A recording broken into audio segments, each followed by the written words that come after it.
and then the door slammed underneath my balcony. Two brothers walked into an apartment to protect their sister. They never walked back out. And the man responsible, he was still standing right there. Welcome to True Crime Stories, where we go beyond the headlines and into the moments that changed everything. Today's case is one of the most disturbing we've covered, because this didn't start with a stranger. It started with love and a 4-year relationship that hid something dark. Gianni Pierre was 28. His brother Jaheim was 23. They shared the same birthday, February 23rd. And on May 2nd, 2026, they shared the same fate. What happened inside that apartment in the minutes before police arrived? What did the surveillance cameras actually capture? And why, after shooting 2 men, did Antwan Carter sit down on the edge of a bed and say just 5 words? The full story, the surveillance footage, the courtroom, the confession, and the 5 words Antwan Carter said after it was all over is right here on True Crime Stories.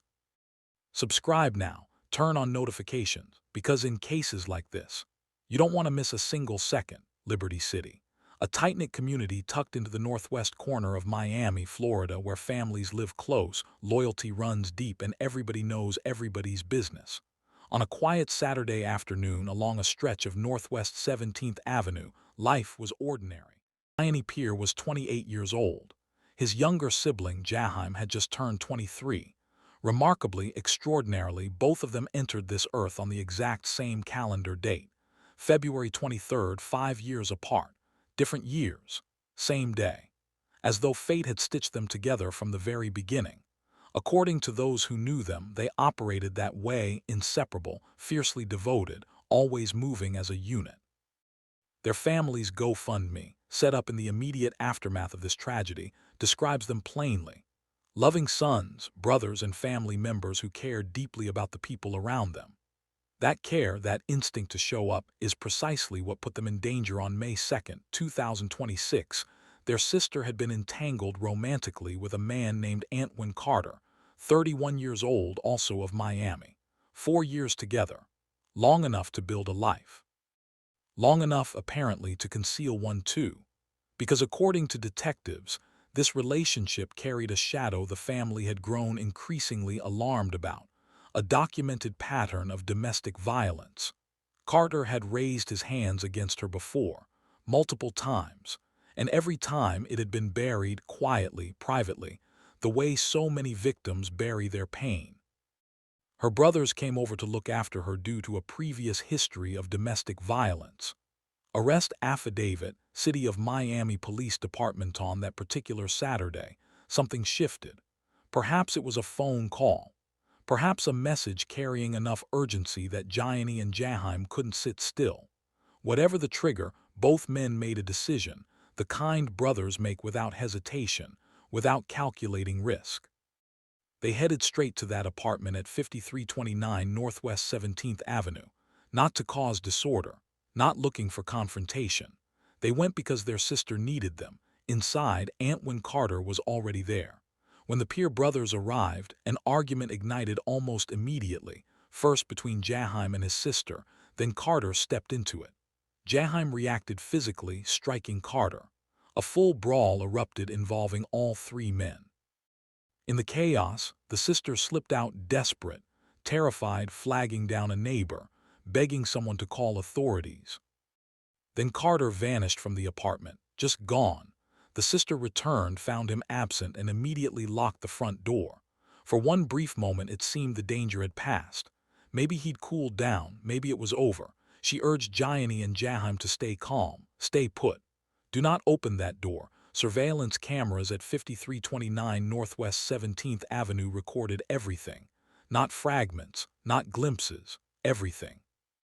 Footage obtained by investigators showed Antwan Carter returning to the building with purpose, measured, deliberate steps down that hallway. He positioned himself squarely in front of the locked door and began hammering his fist against it. Inside, the sister pleaded. Her voice urgent, her body pressed against the reality of what was unfolding just beyond that thin wooden frame. She had seen this version of Carter before: volcanic, unreachable. She understood viscerally that opening the door would be catastrophic. "Don't do it." She said it clearly. "Don't touch that handle." Jaheim Pierre, 23 years old, protective instincts overriding caution, reached for it anyway. Maybe he calculated he could handle whatever came next. Maybe he simply refused to cower behind a locked door in his own sister's home. We cannot know exactly what moved through his mind in that precise instant. What investigators do know is that the moment that barrier swung open, Antwan Carter charged through it. Gianni Pierre never stood a chance. Seated on a couch when Carter crossed that threshold, he was struck almost instantly, before he could rise, before he could react, before anything remotely resembling a fair encounter could materialize. He was rushed by ambulance to Jackson Memorial Hospital's Ryder Trauma Center on Northwest 12th Avenue. He did not survive the journey there. Jaheim, already absorbing bullets, ran, not toward an exit, not toward safety. He ran directly toward his sister, instinctively placing himself between her body and Carter's barrel. He collapsed on top of her. Miami fire rescue personnel, arriving at the scene, discovered him bleeding inside a closet where he was officially pronounced dead, right there, on that floor, at 5329 Northwest 17th Avenue, Liberty City, Miami. 40 seconds after the gunfire erupted, a recording captured the sister's voice cutting through the silence, raw, fractured, running barefoot down the corridor.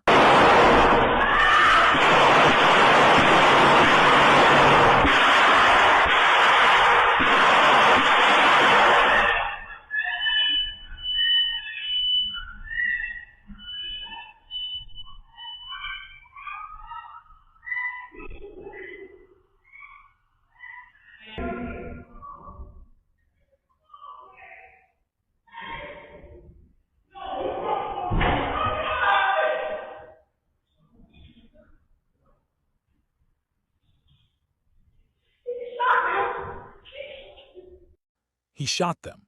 Her feet, her clothes, soaked crimson, her brother's blood, the blood of the two people who had driven across Miami specifically to make sure she was safe. Responding officers from the City of Miami Police Department converged on Northwest 17th Avenue within minutes. Dispatcher audio captured the grim assessment relayed by the first unit on the ground: two black males, both carrying gunshot wounds, requesting 2 fire rescues immediately. The officers expected to be searching for a perpetrator. Instead, they encountered something far more unusual. Antwan Carter was still there, standing outside the building, packing, not fleeing, not hiding, packing as though waiting for something. When officers approached, he did not resist, did not deflect. He turned, looked directly at a uniformed officer, and said 4 words that would anchor every document, every headline, every courtroom argument to follow. "I am the one, I have the firearm." Antwan Carter to responding Miami police officers. Officers recovered a 9 Glock 43 pistol from Carter's right front pocket. The identical weapon surveillance footage had captured him retrieving from his vehicle minutes earlier. He was handcuffed and placed in a cruiser. And then, only then, did his girlfriend approach officers, trembling, feet still wet with blood, to confirm what everyone at that scene already understood: the shooter was her partner. The casualties were her family. 48 hours after the carnage at Northwest 17th Avenue, Antwan Carter stood inside a Miami-Dade bond courtroom. Monday, May 4, 2026. Clean clothes replacing the ones he'd worn when officers snapped the cuffs on him. Demeanor composed. Whatever rage had consumed him on that Saturday afternoon, whatever force had driven him to retrieve a firearm, return to a locked door, and discharge at minimum 10 rounds into an enclosed space, none of it was visible here. Presiding was Judge Mindy S. Glazer, a veteran of the Miami-Dade judiciary known for directness. She examined the charges before her, surveyed the arrest affidavit documenting Carter's own confession at the scene, and addressed him without ambiguity. "You were arrested for 2 counts of first-degree murder. Not alleged. Not accused." Stated the way a judge states something already established by the weight of evidence. "There's probable cause for the charges. It looks like he shot and killed his girlfriend's two brothers. Judge Mindy S. Glazer, Miami-Dade Bond Court, May 4, 2026. The state moved immediately for pretrial detention. No bond, full remand. Judge Glazer granted it without deliberation. I am going to grant the state's motion for pretrial detention, no bond. Carter would not be walking out. He would not be posting bail, returning to Liberty City, breathing open air while the Pierre family prepared to bury two brothers simultaneously. The system, at minimum, ensured that much. Then came the plea. 2 words, the only voluntary contribution Carter offered to the entire formal proceeding. After everything, after the surveillance footage, after his own admission outside the building, weapons surrendered from his pocket, after Gianni's final moments at Ryder Trauma Center, after Jaheim collapsing across his sister's body in a closet. Not guilty. Antwan Carter, plea entered May 4, 2026 under Florida statute. First-degree murder is a capital felony. That designation carries a singular implication. Prosecutors retain the authority to pursue the death penalty. Whether they ultimately elect that path is a decision still ahead. What is already certain, what no courtroom argument can erase, is that Gianni Pierre, 28, and Jaheim Pierre, 23, entered an apartment complex on a May afternoon with nothing except concern for someone they loved. They did not leave. Domestic violence rarely announces itself loudly. It accumulates quietly, gradually, tucked inside relationships that appear, from the outside, entirely unremarkable. For years, that is how long Carter and his girlfriend had been together. 4 years during which, according to investigators, a pattern of abuse persisted. 4 years during which Gianni and Jaheim watched, worried, and ultimately acted on that worry one final time. Their family's fundraiser carries a single sentence that requires no elaboration. They did not deserve this. They were taken while standing up for what was right. Jaheim and Gianni shared a birthday, February 23rd. They shared a last day on Earth, May 2nd, 2026. And now, somewhere in Miami, a mother is planning memorial services for both her sons at once, while a man who claimed self-defense waits behind concrete walls for a jury to decide whether the law agrees. Carter's next scheduled court date is June 2nd, 2026. This case is far from finished. Justice for Gianni, justice for Jaheim. Follow every development right here on True Crime Stories. New updates drop the moment this case moves. Hit subscribe, tap the notification bell, because when June 2nd arrives, you need to be in the room.